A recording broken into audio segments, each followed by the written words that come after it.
سلام عبز تفلالي كورنات عالم بمخان مسجي ستريو زلخم زخبركم تخاطلتنا سناي سنبت حلفو خطولو كابزي كاب سترينا نمنن عبيت محبالتات كم سعب غربيم ኤርትራ ሕጅውን ኢትዮጵያ ደብ ክትገብር ይመክራለሁ መባል አዝቀጸለት ኮይና በመንገድ ቋም ወኪላ ናብ ኢትዮጵያ ዝነጻጸረ መልእክት ሕሊፋላ በዚካዚ IMF ኣብ ኤርትራ ንቁጠባ ዝምልከት ዳታ ክረክብ ኣይከኣልኩን ዝበለ ኮይኑ ኤርትራ ዝተገለለት ሃገር ምዃናውን ኣውጅሎም አበ ጽርግያ በመውጻእ ሕቶ በምሕታት ህዝብና በዲልና ክብሉ አባላት ሰራዊት ገሊጾም ክብል በታደሰ ወረደ ዝምራሕ ቤት ጽሕፈት ገሊጽሎም ክልተ አዘዝ ሰራዊት ኣብ ዝተረኽብሉ ዝካየድ ዘሎ መድረኽ ዝርርብውን ነዘንጸባርቕ ምዃኑ ተገሊጹ ዕጡቃት ፋኖን መንግስትን ሓድሽ ማዕበላዊ ግጭት ከም ዝጀመሩ ተገሊጹሎም ሰራዊት ፌደራል ሰፊሕ መጥቃዕቲ ኣብ ከባቢ ባህር ዳር ጀሚረ ኣብ ዝብለሉ ዘሎ ግዜ ፋኖ ከከም ኩነታቱ የተኣናግደሎ ብምባል ዓወት ይቐንዓን ኣለውን ይልሎም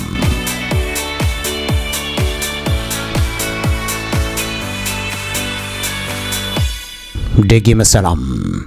አበ ግዚያው መምሕዳር ትግራይ ቤት ጽሕፈት ሰላምን ጸጥታን ባህላዋትን ድሕንነትን ህዝብ ትግራይ ንዳራደርን ክብሉ አባላት ሰራዊት ትግራይ አርሚ 22 ገሊጾም ክብል አፍሊጡሎም ባዕድና ስድራናን ኣብ ትሕቲ ዕላማን ህልውና ህዝብ ትግራይ ሰሪሕና ንህልውና ህዝብና እናተገለልና እንርከብ ክሳውሕ ስና ትግራይ ዝረጋገጽ እውን ምግዳልና ንቕጽልን ብምዃንና ንኢኮኖሚ ስድራና ሓጋዚ ዝኸውን ተልእኾና ድማ ብብቕዓት ንኽንፍጽም ዝገብርን ዝግበአና ጥቕማ ጥቕሚ ንዋጋ ገድልና ዝምጠን ክብርን ክወሃበና እናሓትት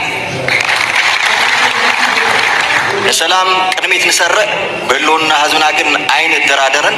زلالما كل مقصن نسواتنا أو سراوي تقرأي جنبار دو أولاتنا مررحن أرمع إسران كلتن تشعت تكمتي كل تشحن عصر تشمنتنا أما تمرت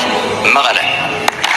زغربنا يحطو ناي كل سراويتن فتحو حطو نكان تخونا ديمقراسياون تكالاون بزخونا من قدم بارد سرقعات شخاص سلماو سلف خقبر كم زينا برو سراويتنا نقمقيمون تمايتون هزبوك خحساب حد دمدام بتسحو لكبل عزاز آرمي إسران كلتن قبر سلاس بلا قليسوني للوت بيت صحفت ሰራዊት ትግራይ ህዝባው ተልእኾ ተሓንጊጡ ህዝቡ ካብ ጽንተ ዘድሓነን ሕጂውን ዝተረፈ ተልእኾ ንምዝዛም ግዝኣታዊ መሬት ንምርግጋጽን አበ መትከሉ ዘሎ ሓያል ሰራዊት ክብል ዝገለጸ ገብረ ስላሴ በላይ አዛዝ አርሚ 22 ወሲኹም እቶም አባላት ሰራዊቱ ብዝገበሮ ሰልፍ ጣዓሳ 5 ሰማዕ ምግላጽሙን ገሊጽም አባላትን አመራርሓን ግንባር ደቡብ አርሚ 22 ኣብ ዝቕንያ ተፈጢሩ ዝነበረ ሰልፊ ሰራዊት መሰረት ገይሩ ካብ ታሕቲ ክሳብ ላዕልና ገምገም ከም ዝመጸን ድሕሪ ገምጋም ኣብ ሓበራዊ ምርድዳእ ንምብጻሕ علم مدرخ زت أب كسر حولت سماعات مقالة يكاد كم زول زفلت خينو أتم سلفنيات تعسى 5 سمعهم مرجع استخيلوني لهم أرمي إسران كلتن كابت تأسات حزاب كلهم عودوا وقعد كلهم تفترون سبصرحون بده تسجيرة حزب تجراي كابت أنت كتدحن كابز جبر أرمتات حنتي أزبل عزازن أي تأرمي جبر سلاسم أب مخت تاريخ صراحة وعلى بريتوريا خفر رمج جامع استوات مخانا ونبره لهم حجون سراويتنا زيت ودت لو خلوا زبل تعزاز تأرمي تمازابلتنا مربوتم كملسو على مريت كرغاغص لمون كم تمالي ارمنا دلو كوينو حزباونتو كرغاغص يمبالون تصبصيولم ابا كتاو مقاله استخايد سلماو سلفي فتحو حتى يزوسخ ግን ድማ ተጣይሰም ክብል ተጋራጫው ጸብጻብ ዛሃበት ጸብጻብ ኮይኑ ግን ጽርግያታት ኩዕጾን ሰብነኽን ጋላት አንከም ዘይነበሮ ካብ ላዕሊ ክሳብ ታሕቲ ተገምጊሙ ኣምርዳእ ተበጽሒ ክብሉን ኣብ ጸብጻብ ካቲቲም ሕቶ መንበሪ ቀለብን ደሞዝን ወዘተ ምሕታት ተተኽክል ይዝበሉቶም ጸብጻብ ዘቕርባ አመራር ሰራዊት ዲሞክራሲያውን ተካላው መንገድ ተኸትልካ ከውን ከም ዝነበረ ኣብቲ መድረኽ ተገሊጹ ክብል ሰራዊት ዲሞክራሲ ክኽተል ከም ዘሎ ይገልጹ ሕጂውን ተልእኾ ሰራዊት ገና ስለ ዝኾነ ህዝብና ናብ ሓደጋ ብዘይእቱ ላዕላውነት ትግራይ ብዘረጋግጽ መንገዲ ብሓፈሻም ሰራዊት ደው ኢሉ ሓሲቡ ንጸላእቲ ኣብ ደገ ከይከፈተን መሰረታዊ ሕቶ ክምለሰሉን ዝገበረ ውሕሉል ኣካይዳ ተጠናኺሩ ክቕጽል ኣለዎን ተባሂሉሎም እቲ ሰራዊት ተተፈጢሩ ዝነበረ ኩነታት ገምጊሙ የቕሬታ ብምባል ህዝቡን ምኽሓስ ቆሪጾ ተላዒሉሎ ክብሉ ተማራር حقليصم زبله ጸብጻብ ናይት ቤት ጽሕፈት ኣብቲ መድረኽ ዋና አዛዝ ግንባር ደቡብ ጀነራል ዮሐንስ ወልደ ጌርግስ አዛዝ አርሚ 22 ጀነራል ገብረስላሴ በላይን ካልኦት ላዕሎት አዛዝ ሰራዊት ትግራይ ተረኺቦም ከም ዝነበሩን ኣብ መወዳእታ ብሰራዊት ተላዕሉ ሕቶታት ንርኢቶታትን ብጀነራል ዮሐንስ ወልደ ጌርግስ ጆን መዲድ ምላሽ ተዋሂቡ ሓበራዊ መግለጺ ቋም ብምውጻእ እቲ ዝካየድ ዘሎ ዝርርብ ክዛዘም ይኽብሉን ኣፍሊጡሎም ኣብ ዝተፈላልዩ ከባቢታት ክልል ኣምሓራ መንጎ ሓይልታት ጸጥታ መንግስትን ዕጡቃት ፋኖን ዝካየድ ዘሎ ግጭት ኣብ ዝቕጽለሉ ዘሎ ግዜ ክልቲኦም ወገናት ኣብ ዞባ ምብራቕ ጎጃም ሰሜን ወሎን ኣብ ከባቢታት ኣዊን ኣብ ዝተኻየዱ ውግኣት ርኡይ ዓወት ከም ዝርከቡ ሕድሕድ ዝጋጩ ሓበሬታ ይህቡ ኣለው። ኮማንድ ምብራቕ ኣብ ከባቢ ባህር ዳርን ወረዳ ወንበርማን ሰፊሕ መጥቃዕቲ ጀሚሩ ከም ዘሎን ኣብቶም ኣኽረርቲ ዝበሎም ፋኖ ንምፅራይ ኣድማዕ ስርሒት ከም ጀመረ ኣብ ዝሕብረሉ ዘሎ ግዜ ፌደራል ኣብ ልዕሊ ፋኖን ላዕለዎት ኣመራርሓ ዝርከቦም ኣባላት ጉጅለውን ቅትለት ከም ዝፈጸመ ገሊጹ።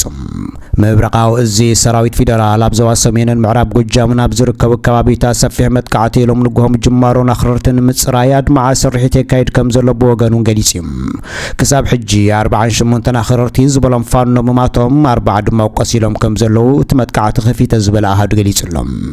ኣብዚ ከባቢታት ኣኽረርቲ ንምፅራይ ዝተገበረ ተልእኾቶም መስረትን መንቀሳቐስትን ናይቲ ኣኽራሪ መሪሕነትን ዝተባህሉ ቸኮል ዘመኑ፣ ቸኮል ክንዴ፣ በልስቲ ዘመኑን ዳኛው ጥላሁንን ግርማ መኮነን ዝተባህሉ ሰባት ካብ ስራሕ ወጻኢ ገይሮም ኣለኹን ኢሉሎም። ብተመሳሳሊ ኣብ ዞባ ሰሜን ጎጃም ኣብ ከባቢ ባህር ዳር ስርሒት ምፅራይ ዘካየደ ምብራቓዊ እዚ ብልጽግና ኣብ ዳና ማርያም ቀበሌ 17 ብዙሓት ፋኖ ቀቲለ ምባሉን ኣብ ጸብጻብ ኣካቲቱ ኣብዚ ናይ ምፅራይ ስርሒት ነቶም ኣኽረርቲ ደገፍ ንምሃብ ዝሰርሑ ዝነበሩ ኣባላት ፌደራል ፖሊስ ዝነበሩ ፍቃዱ ቀለም ወርቂ ሓዊሱ ቀቲልዮም ዝበለ ፌደራል እዚ ኣብ ከባቢ ባህር ዳር ዝጀመረ ውግእ ክቕጽል ምዃኑ እውን ገሊጹሎም። ምስ ፋኖ ዝተኣሳሰሩ ማሕበራዊ ሚድያ ከም ዝገልጾ ፋኖ ብወገኑ ዓወታት ይቐንዖ ከም ዘሎ ዝጸብጸቡ ኮይኖም ሓይልታት ፋኖ ጡባ ከም ዝተቆረጸ ዝንገረላ ኣባሉ ፋኖ ዝኾነ ትዕግስቲ ወዳጀ ሕነን ምፍዳይ ዝተጀመረ ወፍሪ ብዓወት ይቕጽል ኣለውን ኢሉሎም። ብተመሳሳሊ ኣብ ወረዳ ሃበሩ ዞባ ሰሜን ወሎ ዝተኻየደ ውግእ ፋኖ ብዝተዋደደ ስጉምቲን ወታደራት መንግስቲ ይቀትል ከም ዘሎን እቲ ኩናት ከም ዝቕጽሉን ገሊጹ። ኣብ ግንባር ራያ ክብል ፋኖ ዝገልጾ ቦታ ውግእ ልዕሊ 100 ወታደራት መንግስቲ ከም ዝቐተለን ከም ዘቆሰለን ዝገለጸ ፋኖ እቲ ኣብ ቆቦ ራያ ብሰራዊት ኢትዮጵያ ከም ዝተደፍአ ዝንገረሉ ፋኖ ብናተይ ዓወት ተዛዚሙ እውን ኢሉሎም። መንግስቲ ካብ ናሕሲ 2023 ነቲ ስርሒት ኣብ ጀመረሉ እዋን ኣዋጅ ህፁፅ እዋን ኣብ ክልል ኣምሓራ ብምእዋጅ ከቢድ ዕንወት ይፍጽም ከም ዘሎ ዝኽሰስ ኮይኑ ሰላማውያን ሰባት ኣብ ሓደጋ ከም ዘለውን ገለልተኛ ኣካላት ክሕብሩ ጸኒሖም እዮም። ቁጽሪ ዕጡቃት ፋኖ ኣብ ዝሓለፈ 2 ዓመታት ይዓቢ ከም ዘሎን ገለ ተንተንቲ ድማ ዕጡቕ ጉጅለ ኣብ መላእ ክልል ኣምሓራ ልዕሊ 200,000 ሓይሊ ሰብ ከም ዘለዎ ይግምቱ እዮም። ኣብ ሰሙን ክልላዊ መንግስቲ ኣምሓራ ምስ ሓይልታት ፋኖ ዝርርብ ንምክያድ ጻዕሪ ከም ጀመረ ዝገልጸሉ ዘሎ ግዜ ፋኖ ምስ ክልላዊ መንግስቲ ክዛረብ ፈቃደኛ ከም ዘይኮነ ምግላጹ እውን ይዝከር እዩ። ኤርትራ ኣብ ልዕሊያ ዝእለም ዘሎ ጂኦፖለቲካዊ መኽሰብ ንምርካብ ዝዕላሙ ሉዓላውነትን ግዛኣታዊ ሓድነትን ዝግህስ ሓድገኛ ፈተነ በትሪ ከም ትቃወሞ ብመንገድታ ኣብ ላምፓዱዛ ልዕሊ 360 ኤርትራውያን ምስ ሃለቑ ደቂ ሃብታማት እዮም ክትብል ኣብ ልዕሊ ኤርትራ ዘፍረየቶም መላምል ዘላግጸ ሶፍያ ተስፋ ማርያም ገሊጻላ። ህዝቢ ኤርትራን ህዝቢ ኢትዮጵያን ክልተ ህዝቢ ይብሉ ትዛረብ ድሕሪ ሕጂ ነቲ ሓቂ ዘይፍልጥ ጥራይ ቋሚት ወኪል ኤርትራ ብሕቡራት ሃገራት ሶፍያ ተስፋ ማርያም ኣብ ካምፓላ ኡጋንዳ ዝተኻየደ ዋዕላ ሚኒስተር ኣሻራ ዘይብለን ሃገራት ዘቕረበቶ መደረ ኮይኑ ኣብ ልዕሊ እታ ህዝበይ ይበዝሕ ኣሎ ባሕሪ የድልየኒ ብምባል ኣብ ሕልሚ ዘላ ኢትዮጵያ ዘነጻጸረ መልእኽቲ ምዃኑ ተገሊጹ እዩ። ዋላ እኳ ኣምባሳደር ሶፍያ መደረኣ ንኢትዮጵያ ብስማንት ዘይጠቐሰ ተንተንቲ ፖለቲካ ግን ቃላን ትሕዝቶ መግለፂያን ብቐጥታ ኢትዮጵያ ዝዓለመ ምዃኑ ኣብ ዝገልጽሉ ዘሎ ግዜ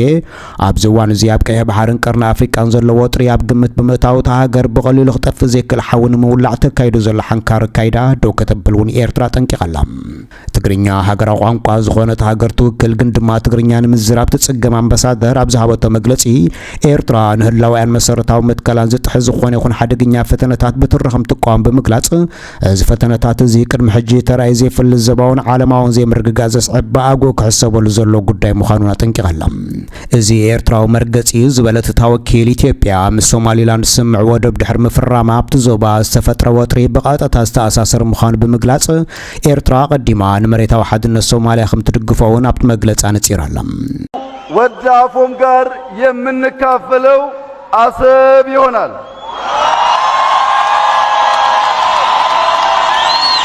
ኣብ ኢትዮጵያ ዘሎ መራሕቲ ኣብ ልዕሊ ቁጠባን ዓቕሚ ሰብን ኤርትራ ኣብ ልዑል ገምጋም ከም ዘለውን ነዚ ዝከታተል ወታደራዊ ኮማንድ ፖስት ቀይሙ ከም ዘሎን ነዚ ኣብ ደገ ባሕሪ ህያውን ምግባር ድማ ሰራዊትና ጽዋራትን ናብ ዓፋራ ምግዓዝ ከም ዝኸረመ ዝፍለጥ ኮይኑ ሳላ ኢሳያስን ደገፍቱን ኤርትራ ኣብቲ ንዓቐሉን ሰብ ዘይብሉ ገዛ ብትበሃለሉ ግዜ ከም ዘላ ብምግምጋም ድማ ንወራር ምቹእ ግዜ ጽበዩ ከም ዘለዉ ዝዝከር እዩ።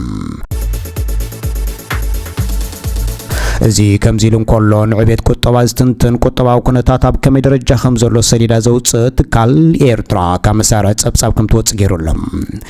ኤርትራ ብዓለማዊ ቁጠባ ጣምታ IMF ዝተገለለት ምኽንያት ዳታን ሓበሬታ ዘይብሉ ኣብ ርእሲ ምዃኑ ባጀትን ቁጠባን ባይቶን ዘይብሉ ሃገር ቁጽሪ ንምቕማጥ ኣሸጋሪ ገይርዎ ከም ዘለውን ተንተንቲ ገሊጾም ኣለዉ ዓለም ለኻዊ ትካል ገንዘብ IMF ኣብ ዝቐረበ እዋን ዓለማዊ ቁጠባዊ ጠማምታ ብዝብል ጸብጻብ ቁጠባዊ ኩነታት ኩለን ሃገራት ኣቐሚጡ ከም ዘሎ ናይ ዝተፈላለዩ ሃገራት ቁጠባ ኣብ 2025 ብ3.2 ሚታዊት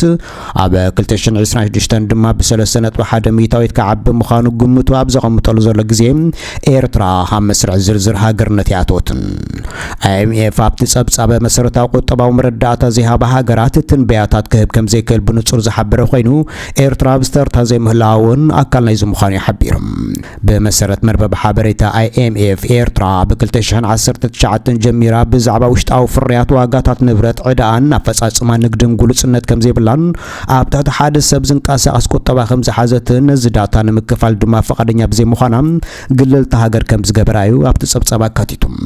እዚ ዳታ ብዘይምህላው ቁጠባት ሃገር ከይዕዘብ ወይ ንኸይግምግም ከም ዝዓገቶ IMF ብምሕባር ኤርትራ ካብ ዓለማዊ ቁጠባ ስርዓት ዝተነጸለት ሃገር ምዃና ክእውጅ ከም ዘገደደውን ትካል ገሊጹሎም